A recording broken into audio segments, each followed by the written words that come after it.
Alô, meus alunos do primeiro ano, Márcio Macedo, com vocês, mais uma vez, terminando o livro 4, né? Vamos falar um pouco sobre agora equilíbrio. Por que isso? Porque é uma parte muito fundamental no ensino médio. Quase todos os concursos que vocês irão fazer irá cair alguma coisa de equilíbrio estático, equilíbrio de um corpo, equilíbrio de um ponto, tá? Então, é importante nós mantermos bem aceso essa parte.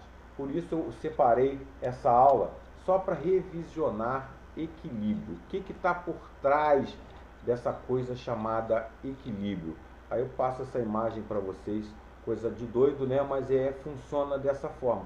Então tem uma física toda por trás ali. Eu tenho uma física de equilíbrio de corpo, de centro de massa, tem toda uma parte de peso, aonde vai estar apoiado o peso, aonde vai estar apoiado o centro de massa, de que maneira vai ser influenciado cada um. Então, a primeira coisa que eu tenho que entender é a questão de ponto material e corpo extenso.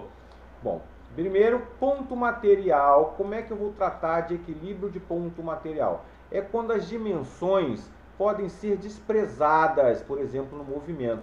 Um exemplo, um automóvel numa estrada. Um automóvel numa estrada é igual uma pulga andando na fresta do piso da sua casa. Certo? Uma pulga andando na fresta do piso você quase não percebe. Então, se eu estiver lá de cima, é um movimento que o automóvel percorre aquela estrada e não vai alterar em muita coisa. O corpo extenso, as dimensões não podem ser desprezadas. Por exemplo, quando o cara vai estacionar um carro, ele só vai estacionar um carro se couber ali a vaga para ele. Agora, na estrada, ele vai continuar se movimentando enquanto tiver estrada. E aí ele tem lugar para passar, para uma rua, a não ser que esteja engarrafado. Aí entra a questão já de corpo extenso, deixa de ser ponto material e vira corpo extenso. Então, ponto material é considerado um corpo com qualquer tamanho ou forma e que tem o objetivo de quê?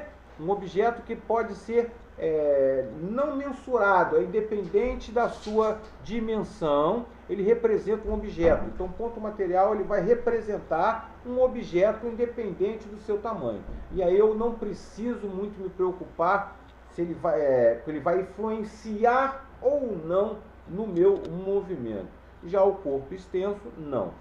A condição de equilíbrio de ponto material, a condição sine qua non é que o somatório das forças envolvidas seja zero. Então, um ponto material encontra-se em equilíbrio desde que esteja em repouso ou possua velocidade constante. É muito importante essa segunda parte aqui, ó, porque velocidade constante significa que esse cara pode estar em movimento. E um corpo em movimento retilíneo uniforme, ele está em equilíbrio. Guardem isso. Um corpo em movimento uniforme, ele se encontra em equilíbrio, já que não há força alterando a sua velocidade. Então, o somatório das forças envolvidas é igual a zero. Equilíbrio de um ponto material, conforme eu já falei para vocês, eu tenho que decompor essas forças em seus sistemas cartesianos.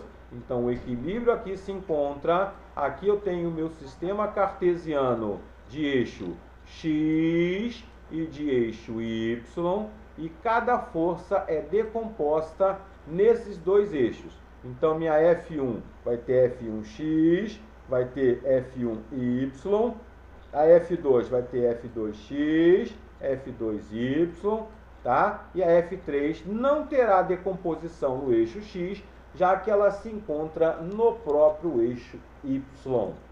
Tá ok? Já equilíbrio de corpo extenso, esse cara, o corpo influencia principalmente numa coisa chamada centro de massa. É onde vai estar o centro das forças que ali deverão equilibrar. Tá ok? Nunca se esqueça que numa barra, tá? Sempre numa barra de blocos, o peso está sempre no centro da barra, não se esqueçam disso, não confundir o peso no centro com o ponto de apoio. O ponto de apoio é um dos pontos que vai definir o equilíbrio ou não, mas o peso da barra sempre estará no centro, que nem nós vimos semana passada, tá ok? Não confundir, então, peso com equilíbrio, tá ok? Nós temos ali, então, ó, equilíbrio de um corpo extenso e suspenso, ele pode ser instável, estável e indiferente. O que é um equilíbrio estável? O centro de gravidade abaixo do ponto de suspensão retorna à posição de equilíbrio. Um exemplo, uma rampa côncava aqui. Se esse cara está parado aqui embaixo, qualquer toque que eu faço, ele tende a retornar ao seu movimento inicial, à sua posição inicial. Ou seja, esse cara tem um equilíbrio estável. Agora, se eu viro essa rampa ao contrário, esse cara está aqui em equilíbrio, qualquer toque que eu dou, esse cara vai descer a rampa e não vai retornar a seu ponto inicial. Então, esse cara é um equilíbrio instável. Então, estável, ele retorna ao ponto inicial. Instável, ele sai do seu ponto e não retorna. E o indiferente é aquele que está numa superfície. Aí esse cara está aqui, ó, está em equilíbrio. Eu retiro ele daqui, coloco ele aqui, ele também está em equilíbrio. Então é o equilíbrio indiferente da posição que ele ocupa, ele sempre estará em equilíbrio. Essa é a diferença entre equilíbrio estável, equilíbrio instável e equilíbrio indiferente. Tá ok? Ó, beijo no coração. Próxima semana tem a revisão da prova de vocês. Um abraço, fiquem com Deus e qualquer dúvida pode mandar um recado que a gente tira a dúvida de vocês. Pode ir pelo zap também, tá?